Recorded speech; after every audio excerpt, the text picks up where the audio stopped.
Madam, I asked two specific questions on GST. I therefore like to seek clarification from the Minister. One, will the government raise GST before the end of this decade? Whether it's yes or no. Secondly, does the Minister agree that GST vouchers do not fully offset the amount of GST paid by lower-income households? GST is a progressive tax the way we have designed it. It's not a question of whether the low-income pay or whether the offsets are sufficient to cover everything that the low income has to pay, but it's the overall progressivity of the system, and the way we have designed GST with a permanent voucher is to make it a progressive consumption tax, and that is the way the system is designed. And we have had many debates in this House about this particular design feature of our GST system. I think more fundamentally on this issue, we have to ask ourselves, and I think ask Mr. Loh these two questions. Firstly, do we agree that our longer term expenditures, despite our best efforts to be prudent in spending, whatever we do we agree that our long-term expenditures are going to go up, particularly in areas like healthcare, with a population that's aging rapidly, and with huge infrastructure requirements that we do need to put in place to prevent our basic infrastructure from deteriorating and decaying? Do we agree that these long-term expenditures are going to go up?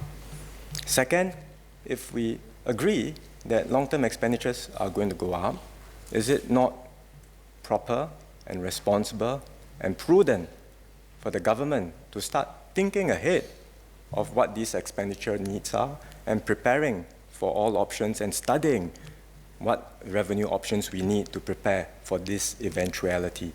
That's where we are today, and that's why the Finance Minister had highlighted in his speech the need to study all options. Mr. Thia. Thank you, Madam. I would like to clarify in response to the Minister's question.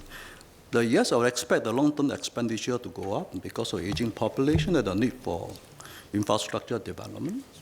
But that does not necessarily mean that you will have to raise taxes. Are there other forms of revenue that we can look at? For instance, revenue from land sales, which I think my colleague has brought up during the budget debate.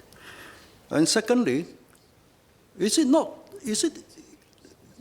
responsible of the government to have independent institutions like what I suggested, so that the independent institution can study into the expenditures by the government, what is necessary, what is it not, or what can be cut back, and also explore other possible revenues rather than raise taxes, and also look at what other taxes should be raised and it's justifiable to do so.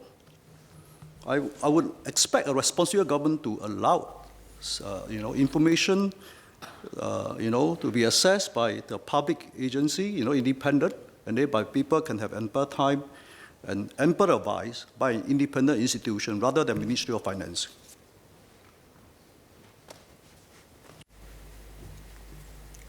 Madam, I believe the Finance Minister had explained in the budget roundup speech that land sales revenues go into our past reserves. So unless the Workers' Party would like the government to use past reserves, then this option is not going to be made available. And Mr. Loh said we should study all taxes, all different forms of revenue before making a decision, but this is what we are doing. We are studying all revenue options, we are keeping all options open, and we are looking at different possibilities to ensure that we have a sustainable fiscal system for the long term.